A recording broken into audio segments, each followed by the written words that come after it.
everybody, welcome back to my channel. Hope y'all are doing well.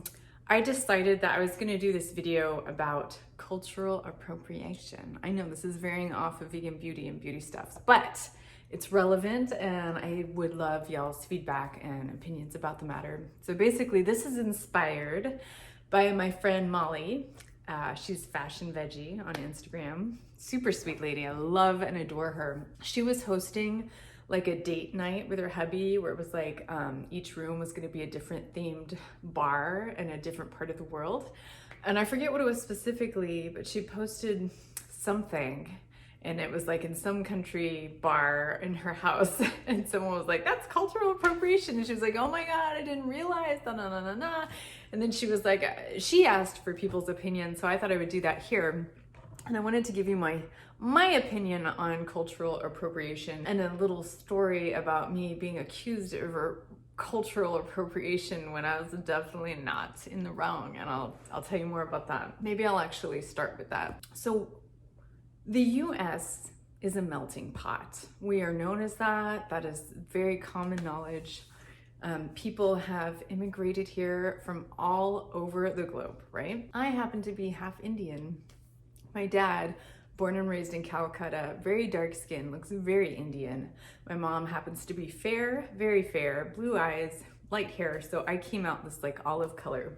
But I don't think people know what my heritage is, and it's not like I'm always like advertising that. I posted a photo on Instagram, this was years ago, where I was wearing a bindi. It was actually a bindi that I bought in India with my Indian relatives, like when I was in high school? Yeah, when I went to India. A couple people called me out for cultural appropriation. And what's really interesting is when I tried to have a conversation with them to let them know that I'm half Indian and I have every right to wear a bindi, they got offended and blocked me, which I think is so crazy because if anything, I was offended by their being offended by something that was a non-issue. So that's just my story and my experience, like people blocking me because I guess I wasn't Indian enough. Maybe I need to be 100% Indian. Maybe I need to have really dark skin for it to qualify in your eyes as not cultural appropriation.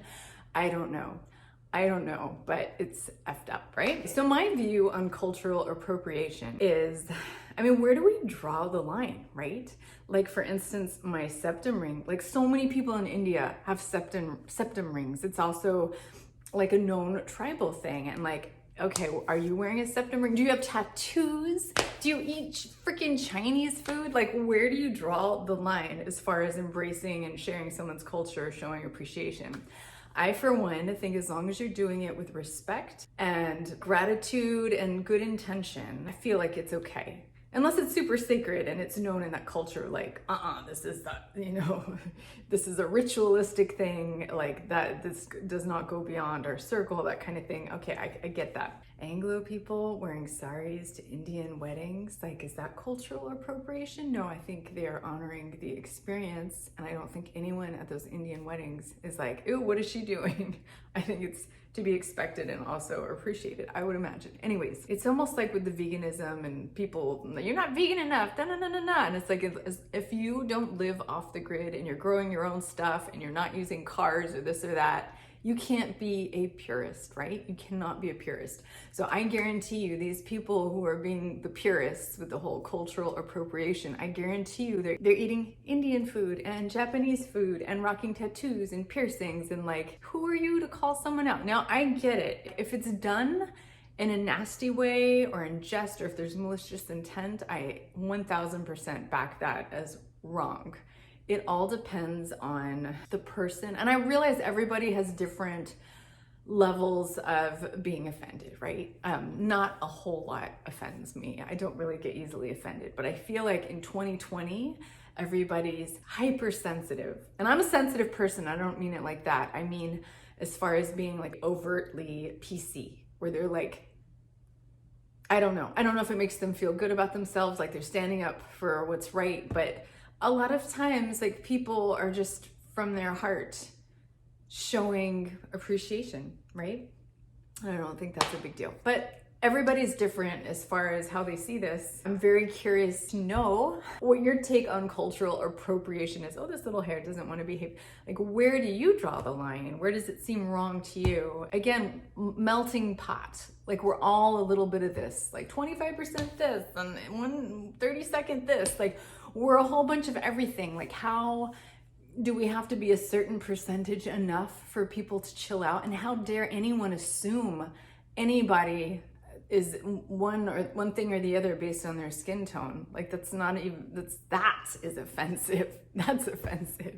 And also, like, especially when it comes to social media, maybe send someone a private message and be like, hey, you know, I was just curious, like, are you Indian? Or like, what's up with the bindi? Or I don't know, like, if some, instead of just like attack, like, you don't know the story. You don't know the dealio. So that's it. That's my 2 cents on cultural appropriation. Let me know what you think. Let me know if you've dealt with this firsthand. Yeah, I don't know. It's a good conversation to have. It's so prevalent in this day and age that I feel like, you know, talking about it is good. Okay. Hope y'all are doing well, and we'll talk soon. I love you. Bye.